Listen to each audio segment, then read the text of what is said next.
National Herald కేసులో కీలక పరిణామం చోటు చేసుకుంది. ఈ కేసులో భాగంగా మనీ లాండరింగ్ ఆరోపణలు ఎదుర్కొంటున్న కాంగ్రెస్ అగ్రనేతలు సోనియా గాంధీ, రాహుల్ గాంధీలపై ఈడీ నిన్న ఛార్జిషీట్ దాఖలు చేసింది. వారిద్దరిని A1, A2 నిందితులుగా పేర్కొంది. అంతేగాక ఈ ఛార్జిషీట్లో ఓవర్సీస్ కాంగ్రెస్ అధ్యక్షుడు సామ్ పిట్రోడా, సుమన్ దుబేల పేర్లను సైతం నిందితుల జాబితాలో చేర్చింది. అలాగే ఇతర నిందితులుగా young India, Dotex merchandise private limited, Sunil Bhandari అనే వ్యక్తుల పేర్లు ఛార్జిషీట్లో పేర్కొంది. ఈ నెల 9న దాఖలు చేసిన ఈ ఛార్జిషీట్ను రౌస్ అవెన్యూ కోర్టులో ప్రత్యేక జడ్జి విశాల్ గుగ్నేకు సమర్పించారు. దీనిని సమీక్షించిన ఆయన ఈ కేసు తదుపరి విచారణను ఏప్రిల్ 25కు షెడ్యూల్ చేశారు. ఈడీ తరఫు ప్రత్యేక న్యాయవాది దర్యాప్తు అధికారి కేసు డైరీలను కోర్టు పరిశీలన కోసం సమర్పించారని తెలిపారు.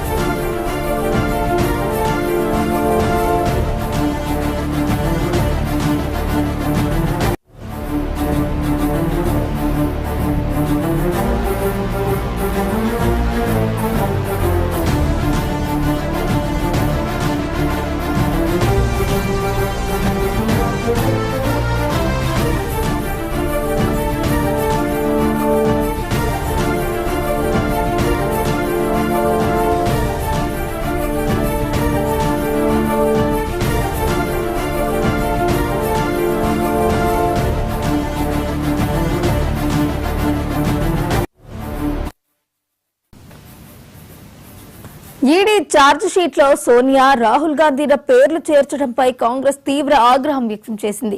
ఈ చర్య ప్రధాని నరేంద్ర మోదీ చేపట్టిన ప్రతీకార బెదిరింపు రాజకీయాలే తప్ప మరొకటి కాదని కాంగ్రెస్ సీనియర్ నేత జైరాం రమేష్ ఆరోపించారు. నేషనల్ హెరాల్డ్ ఆస్తులను జప్తు చేయడం స్పాన్సర్డ్ నేరమని అభివర్ణించారు. దీనిపై కాంగ్రెస్ నాయకత్వం మౌనంగా ఉండబోదని తెలిపారు. సత్యమేవ జయతే అని పేర్కొన్నారు.